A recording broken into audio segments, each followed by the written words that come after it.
ഷുഹൈബ് വധക്കേസ് വിചാരണ സ്റ്റേ ചെയ്ത ഹൈക്കോടതി. പ്രത്യേക പ്രോസിക്യൂട്ടർ വേണമെന്നതിൽ സർക്കാർ ഉടൻ തീരുമാനമെടുക്കണമെന്ന കോടതി. ആഭ്യന്തര വകുപ്പ് അഡീഷണൽ ചീഫ് സെക്രട്ടറിക്ക് 6 ആഴ്ച സമയം അനുവദിച്ചു. നടപടി ഷുഹൈബിന്റെ മാതാപിതാക്കൾ നൽകിയ ഹർജിയിൽ.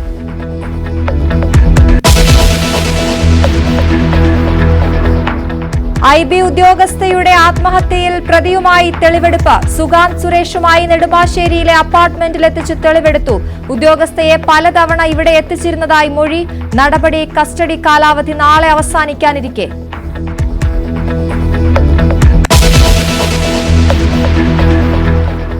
നടി പാർവതി തിരുവോത്തിനെതിരെ മാലാ പാർവതിയുടെ തുറന്ന കത്ത്. ഹേമ കമ്മിറ്റിയിൽ സർക്കാർ എന്ത് ചെയ്തെന്ന ചോദ്യത്തിന് മറുപടി.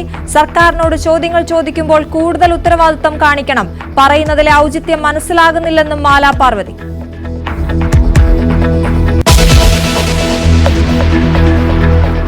ശബരിമല വനമേഖലയിൽ ആയുധധാരികളായ അജ്ഞാത സംഘം. വീടുകളിൽ നിന്ന് ഭക്ഷണ സാധനങ്ങൾ മോഷ്ടിക്കുന്നതായി പരാതി. നായാട്ട് സംഘമെന്ന് പോലീസ് നിഗമനം. ആശങ്ക നീക്കാൻ ശക്തമായ പരിശോധന വേണമെന്ന് നാട്ടുകാർ.